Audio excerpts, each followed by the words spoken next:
chegado até este módulo e por estar se permitindo aprender e conhecer mais sobre o seu cabelo.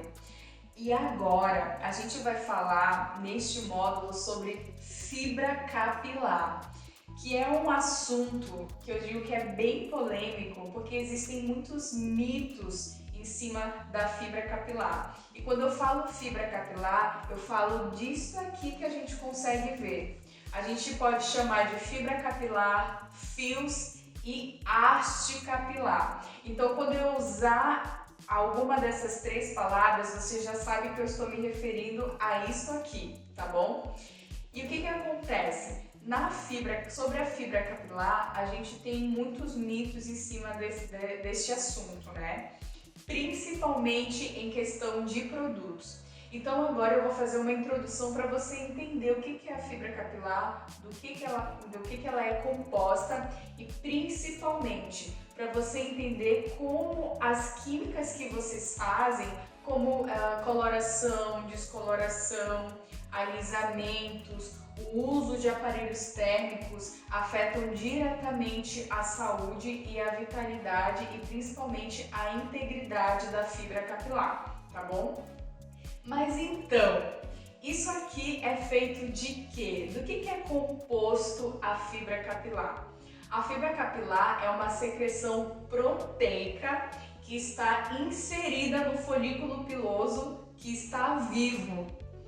Então, a fibra capilar é uma secreção proteica que está inserida no folículo piloso.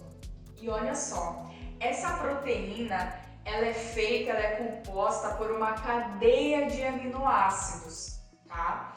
E esse aminoácido, ele é formado por uma cadeia de ligações químicas. Sabe quando a gente fala de elasticidade, força, tudo aquilo que a gente faz de mudanças na fibra afeta diretamente essas cadeias químicas. E agora eu vou explicar um pouco sobre essas cadeias químicas, porque existe muito mitos em relação a essas cadeias. Sabe quando a gente fala, de onde vem a força do cabelo? O que é mais resistente? Então eu vou desvendar isso aqui para você, eu vou falar para você entender como é que funcionam essas cadeias e você conseguir fazer a relação com as químicas que vocês fazem em casa.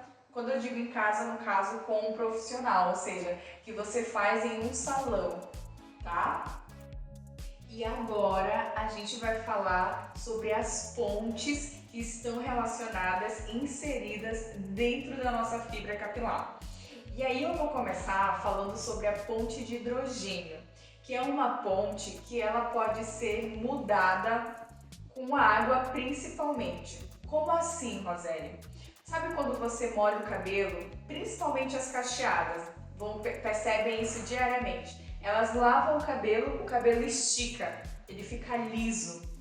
E depois, conforme ele vai secando, ele vai voltando ao estado natural. Quando isso acontece, é porque a alteração ocorreu apenas na ponte de hidrogênio, tá? O segundo exemplo, quando você escova o cabelo está molhado ali, está úmido, aí você espera sair aquele excesso de água, você escova o cabelo e aí você saiu na rua, choveu e o cabelo volta ao estado natural. O que isso quer dizer? Que apenas a ponte de hidrogênio foi alterada. Agora a gente vai para a segunda ponte, que é a ponte de sal. Essa ponte é uma ponte intermediária, ou seja, você consegue alterar ela com cosmético, com produtos que são alcalinos, que tem um pH acima de 7, você consegue mudar ela até com alisamentos temporários. Então é uma cadeia que também é fácil de ser mudada.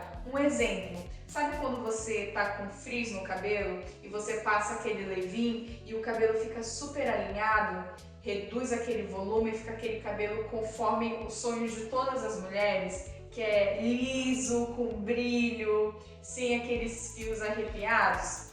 Então, quando acontece essa alteração, quando você muda o estado desse cabelo para esse efeito, quer dizer então que a ponte de salina foi mudada. E agora a gente vai para a terceira ponte, que é a ponte que está diretamente ligada à força e à resistência do cabelo. É uma ponte, é a ponte mais resistente que o nosso cabelo tem. É ali que agem os alisamentos definitivos, é ali que agem processos de descoloração, quando você muda a cor do seu cabelo. Então é a ponte, eu digo que é a ponte mais importante da nossa fibra. E olha só, por que ela é a mais importante? Porque ali nessa ponte de sulfeto ou enxofre, é o segundo nome, que está relacionado aonde a gente tem uma concentração de aminoácidos. E ali a gente tem uma concentração maior de um aminoácido que se chama cistina. Esse aminoácido, ele está diretamente ligado à elasticidade, força e rigidez do nosso cabelo. Só que esse aminoácido, ele se encontra em maior concentração na cutícula e não no córtex, como muitas pessoas acreditam e falam que está. Ou seja, olha só o mito que a gente vai estar rompendo, tirando de vez da sua cabeça. O que isso quer dizer, gente? Que a força e a resistência do cabelo, ela não está de dentro para fora do fio.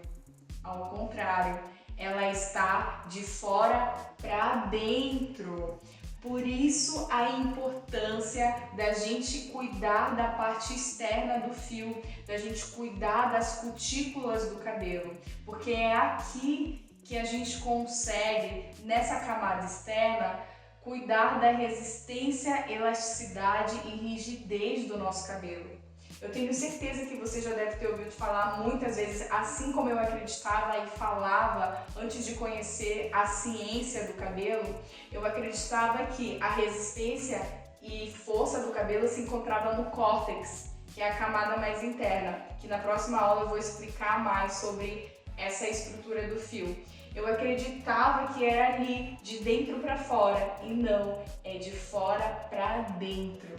Então agora você já conhece as três estruturas principais do nosso cabelo e a gente vai dar continuidade conhecendo o córtex, conhecendo a cutícula e conhecendo a medula do nosso fio. Até a próxima aula. E você pode colocar aqui no comentário se você tem alguma dúvida, quer fazer alguma pergunta, você pode colocar aqui e também na nossa comunidade. Aliás, eu vou pedir para você fazer uma coisa. Vai lá na nossa comunidade, coloca hashtag ponte de sulfeto, que eu vou ficar sabendo que você agora conhece da onde vem a nossa força e resistência do nosso cabelo. Até a próxima aula!